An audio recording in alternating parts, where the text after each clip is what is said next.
Follie, also known as La Folie.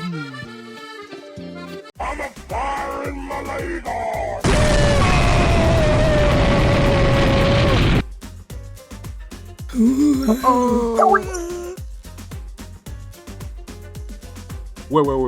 Wait. Is that an RPG? So I said, martini, more like apple-tini. Welcome everyone to this totally normal video. Today's story is Follie, the Ink Warframe, coming from one of the worst missions in the history of this game. You know exactly what I'm talking about. Before I get into the build details, I must warn you, this is not a Follie guide. This is a Shadowgraph build that somehow comes attached to this Warframe.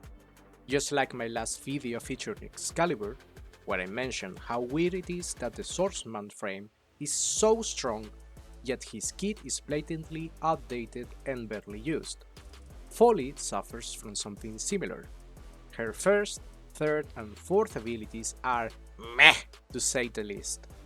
I just can't find any use for them. However, last night I had a nightmare where I was playing Follie as intended, and found a way to play her with almost the entire kit that seemed interesting, so I had to redo the script and the voice recording.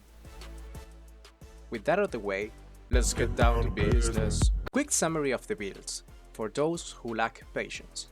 The first one consists of using Shadowgraph to summon objects that allow us to deal with almost every mission objective.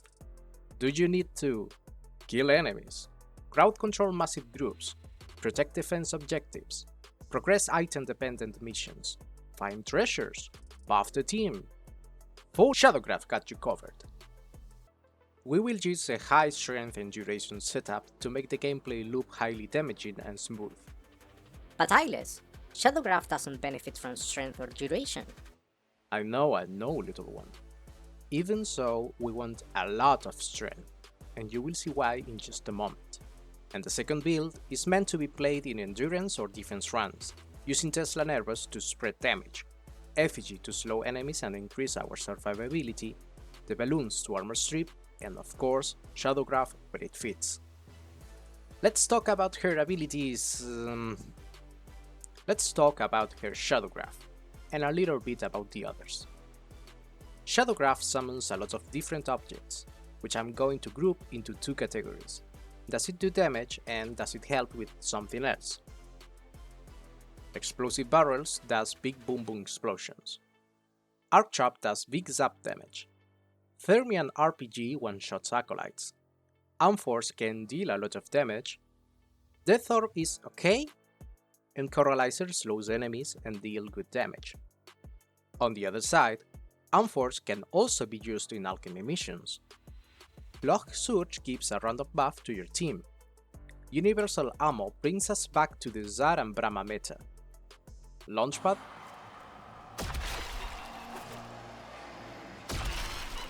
Lost Spirit helps find treasures. Life support capsules exist, and so do power cells. Conduit keys actually help progress disruption missions, and defense capsule is perfect for you in case this screen and sound looks familiar to you. Her first ability is not even going to be used, so I will just skip it. Her third summons an effigy on top of a pool of ink, providing damage reduction to allies and a slow effect to enemies. Both increase when killing enemies within the pool. And her fourth ability puts enemies in the lifted status, while destroying their armor, and when they hit the ground, they receive heavy damage. Honorable mention to her passive, which slows enemies and gives them a 20% chance to drop a mix of 3 health and energy orbs on death. And one of the things I just mentioned will become very important later. Could you guess which one?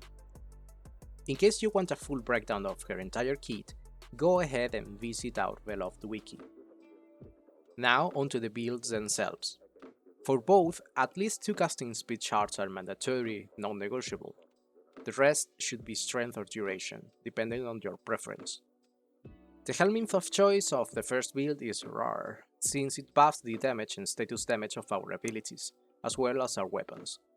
This is why we want as much strength as possible. On to the mods now. We are looking at a high strength and duration setup.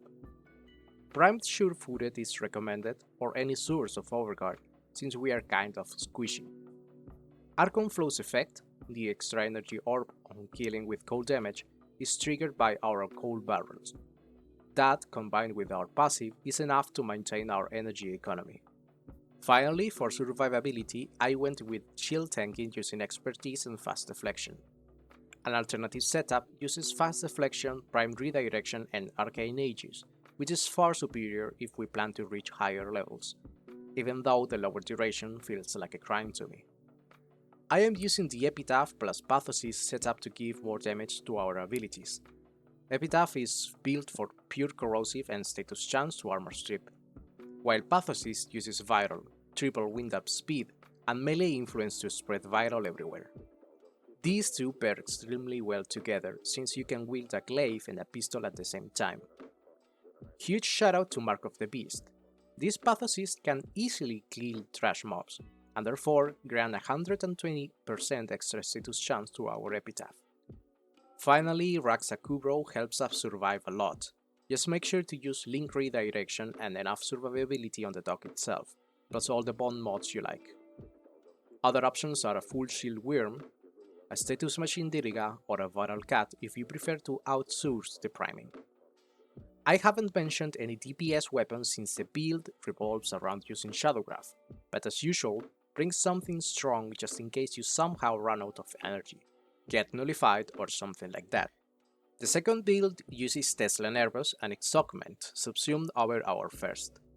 This mod configuration achieves a high range, enough strength to fully armor strip and reach 90% damage reduction, and decent duration with arcane concentration. Mega Set is optional, but it fits so well since we are spamming a lot of statuses, and these Archon mods also fit like a glove. To keep impetuous with max stacks, simply use your abilities, especially Shadowgraph, or a primer companion with Momentus Bond. My companion of choice is Ferreo Predecite with these mods and the last mega mod in their clause, and one weapon I've found incredibly optimal to pop balloons is the Okugor. Normally, I would recommend using secondary encumber, but since we are already applying enough status with everything else, secondary enervate will perform better. Now, some tips, tricks and additional info. All the damaging objects you summon with Shadowgraph deal fixed damage based on enemy max HP. This means you will hurt enemies for roughly the same amount regardless of level. Since strength doesn't increase this damage, your best friends are universal damage buffs like Roar, as well as viral and corrosive, since they increase damage dealt to health, or reduce armor, respectively. Don't hesitate to spam objects, just keep in mind that you can only have 3 arc traps and 3 barrels active at the same time. Take advantage of the slow and frenzy effects from Coralizer and Death Orb, just be mindful of their cooldowns. Any gas, blast or electric proc present in the area will detonate your barrels. You can use these to create quick chain reactions. This is easier to accomplish if you build your guns or companion with this damage type. Your arc traps synergize with your balloons, and you better take advantage of that.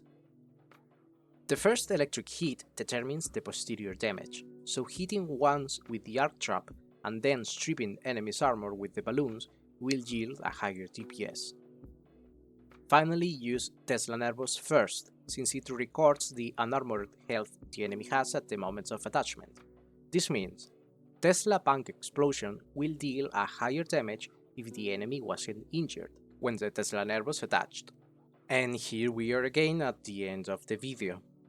Follie's Shadowgraph ability is definitely a complete, fun and useful tool that clearly overshadows the rest of her kit.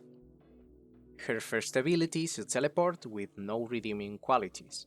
Her effigy is just another way of granting yourself a 90% damage reduction that is only comfortable to use when building high range. And her fourth ability is one of those that I like to diagnose with the Tentacle Syndrome. Just like Hydroid's fourth, This applies to any crowd control ability that removes enemies from the horizontal plane when all the action is happening, forcing you to aim upwards and reducing the effectiveness of many weapons and abilities. Some of them even just stop working when enemies are lifted into the air. As seen in the second build, the rest of her kit can be useful, but I really had to push myself to use it. Just like Excalibur, and I'm sure many other Warframes I haven't covered yet, Follie realistically has only one ability worth using, which is an outlier considering she's one of the most recently released frames, and how good the designs of the others are.